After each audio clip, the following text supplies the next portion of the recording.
We wish you a Merry Christmas full of amazing experiences. Cheers to a beautiful year end.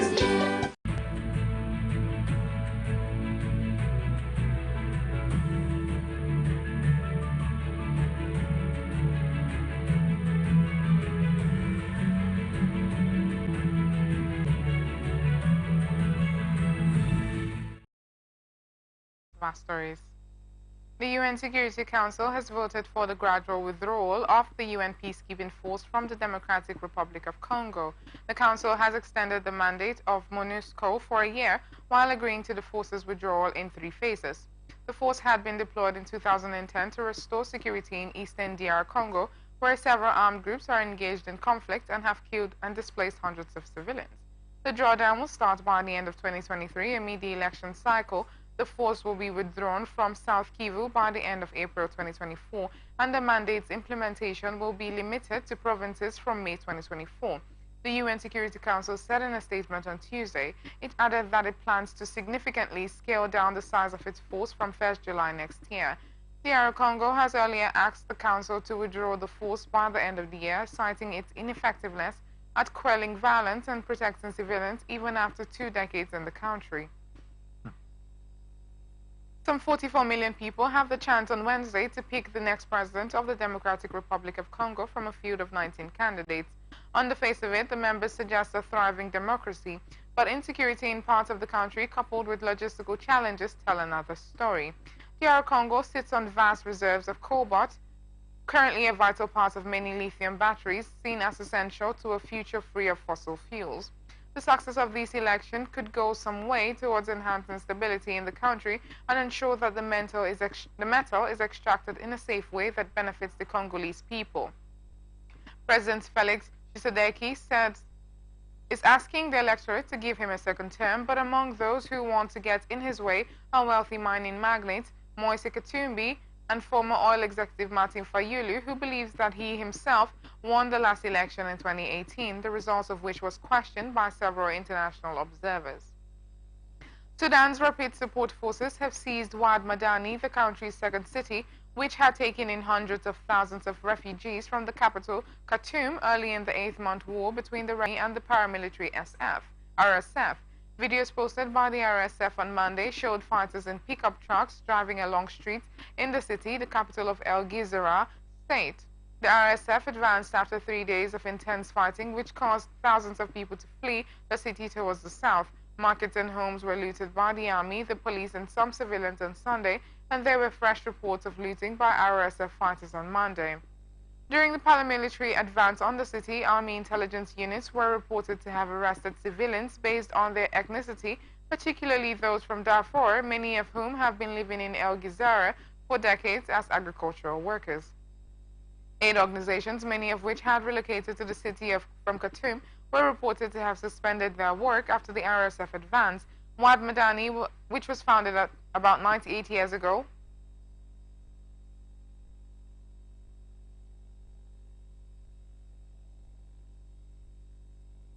when the country was under British and Egyptian rule, is home to the Army's 1st Infantry Division.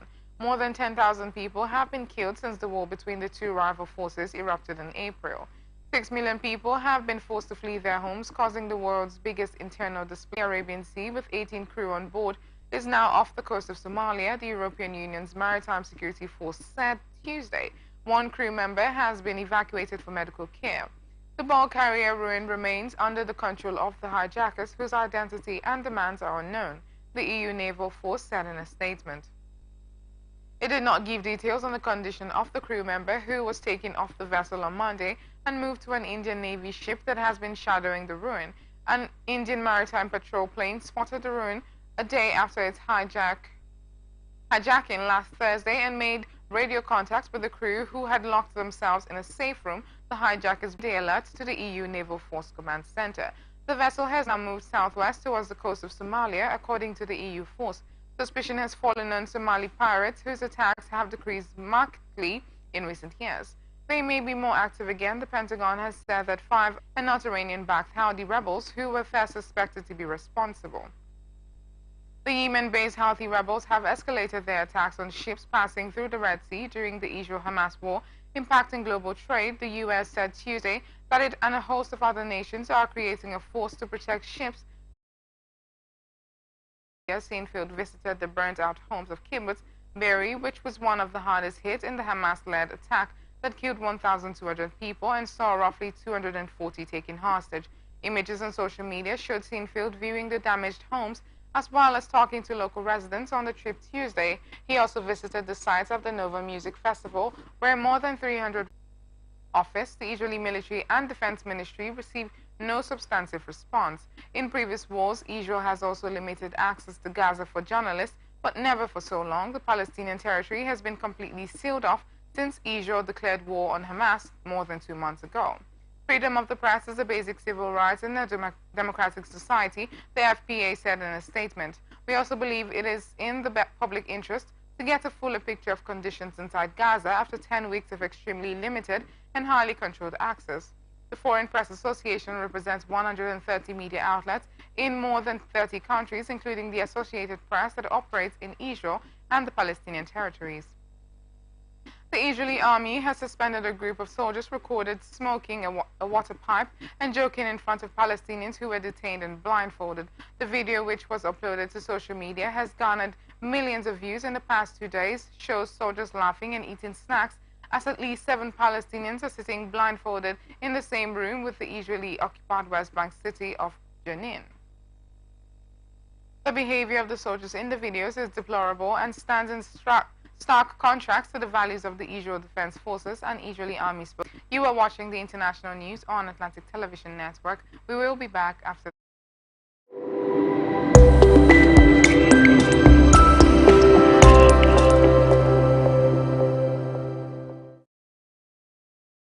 We wish you a Merry Christmas. It's Christmas season! Hooray!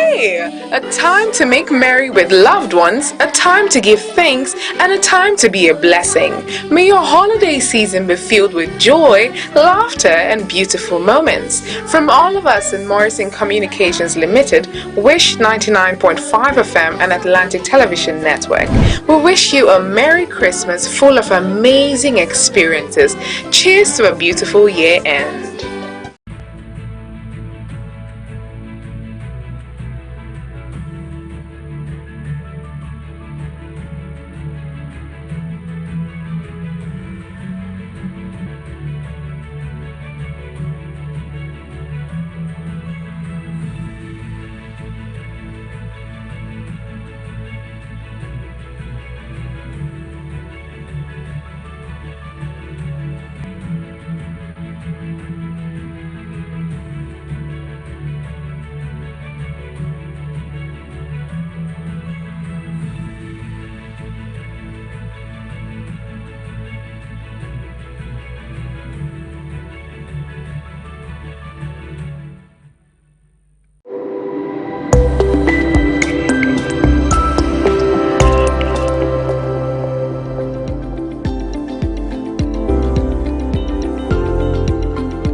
We wish you a Merry Christmas. It's Christmas season! Hooray! a time to make merry with loved ones, a time to give thanks, and a time to be a blessing. May your holiday season be filled with joy, laughter, and beautiful moments. From all of us in Morrison Communications Limited, Wish 99.5 FM and Atlantic Television Network, we wish you a Merry Christmas full of amazing experiences. Cheers to a beautiful year end.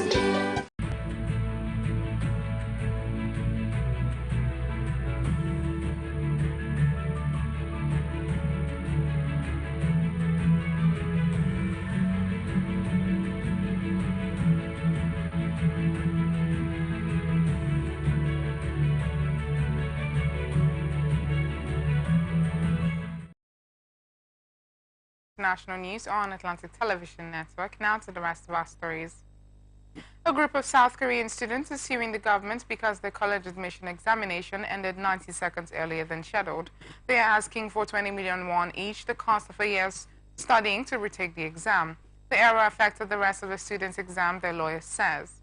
The country's infamous college admission test, known as Suneyoung, is an 8-hour marathon with back-to-back papers in multiple subjects. The Suneyoung is one of the hardest exams in the world and stakes are very high.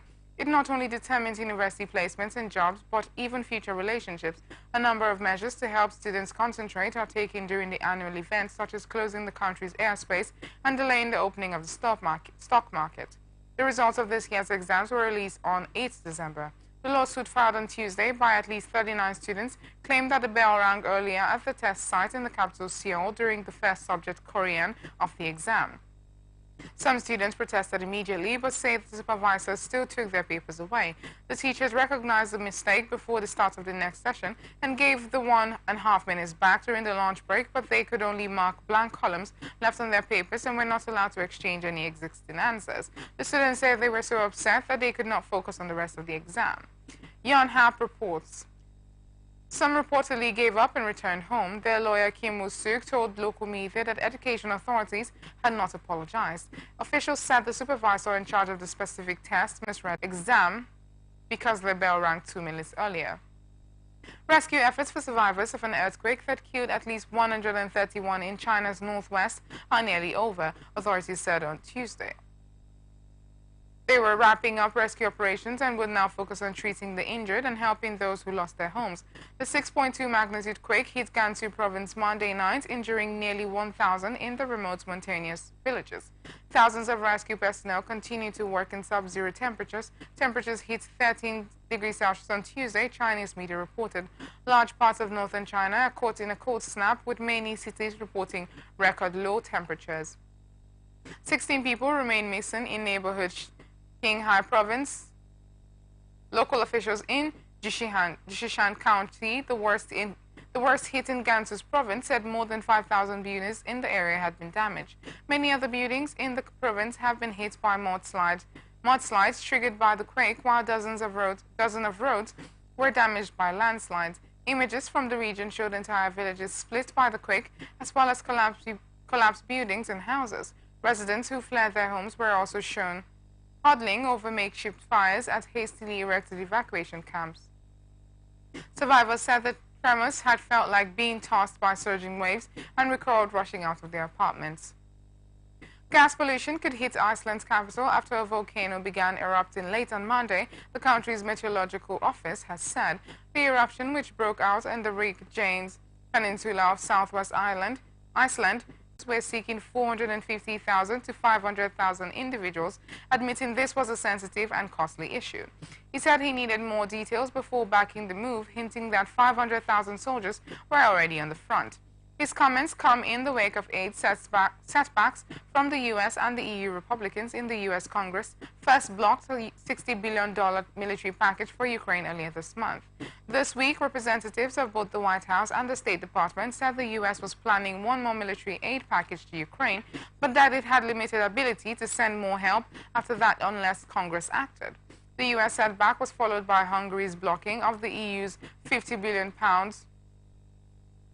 financial aid deal last week. EU leaders, however, said Ukraine would not be left without support.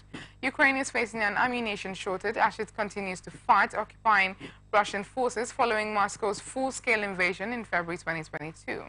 Kyiv's counter-offensive ground to a halt at the start of winter, and there are fears that the Russian could simply outgun Ukraine. Olena Zelenska, Ukraine's First Lady, warned in an interview earlier this month that Ukrainians were in mortal danger of being left to die without further Western support.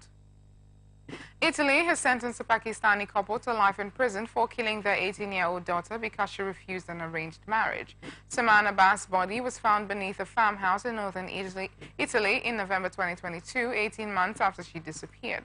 Her father, Shabar Abbas, was arrested in Pakistan in August and extradited to be tried for her murder. His wife, Nazia Shaheen, was sentenced to her absence. She is believed to be hiding in Pakistan. Saman Abbas' so-called honor killing shocked Italy. Following her disappearance, the country's Union of Islamic Communities issued a fatwa, a religious ruling rejecting forced marriages. Her parents were convicted and sentenced by a court in the northern city of Reggio Emilia on Tuesday. Shabar Abbas maintained his innocence before the court on Tuesday, Reuters reported. This trial is not complete. I too want to know who killed my daughter, he told the court, the news agency said, citing Italian media. An uncle, Danish Hasnian, was handed a 14-year jail term for his involvement in her murder. Hasnian was detained under a European arrest warrant in France in September 2021. Saman Abbas had emigrated with her family from Pakistan to the farm town of Novellara as a teenager, according to several media reports. There she started dating a man of her choice. A photograph of her kissing her Pakistani boyfriend on a street in the regional capital, Bologna, reportedly drew the fury of her parents. Italian investigators said the couple had wanted their daughter to travel to Pakistan for an arranged marriage in 2020, but she refused. According to Italian media, she had lived under the protection of social services from October that year, but returned to the family home of Novellara in late April 2021, after which she went missing. Prosecutors said she was tricked into returning home. CCTV footage released by the police showed 3 of Saman Abbas' family members walking with spade, a crowbar and a blue bag on 29 April 2021. The following day, separate footage shows the missing teenager leaving the house with her parents. An autopsy later revealed that Saman Abbas suffered a broken neck bone, possibly as a result of being strangled. The idea that a murder can be honorable is believed to have come from some tribal customs, where an allegation against a woman is perceived to bring dishonor to her family. According to these customs, male family members of a woman who has interactions with unrelated men, however innocuous, should first kill the woman, then go after the man. Human rights groups say the most common reasons for honor killings are when the victims refuse to enter into an arranged marriage or have been raped or sexually assaulted. Former Rwandan doctor Sosthene Munyemana has been jailed for 24 years by a French court for his involvement in the 1994 genocide of Tutsis. The 68-year-old former gynecologist was on Wednesday found guilty of genocide, crimes against humanity, and participation in a conspiracy to prepare these crimes. His lawyers said they planned to appeal the verdict. The public prosecutor had sought a sentence of 30 years, arguing that the sum total of support for the then interim government, which encouraged the massacre of the Tutsi minority. He was also accused of helping to set up roadblocks to round people up and keeping them in inhumane conditions in local government offices before they were killed in the southern Rwandan prefecture of Butere, where he lived at the time. During the trial, Munyemana repeatedly disputed the accusations, claiming he had been a moderate Hutu who had instead tried to save Tutsis by offering them refuge in local government offices. The head of International Committee of the Red Cross says use of public denouncements hasn't proven effective for the humanitarian group after Israeli Prime Minister Benjamin Netanyahu urged her to put more public pressure on Hamas. Mirjana Spoljaric spoke to reporters in Geneva on Tuesday after recent trips to both Gaza, where she visited a Red Cross hospital, and to Israel, where she met with Netanyahu and relatives of Israeli hostages held by the militant Palestinian group. Video released by Netanyahu's office of his meeting Thursday with the Red Cross president showed him arguing with her as they discussed the fate of more than 100 Israeli hostages believed to be in Hamas custody. He urged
and said it had been an emotional journey the further he went on painting the fallen.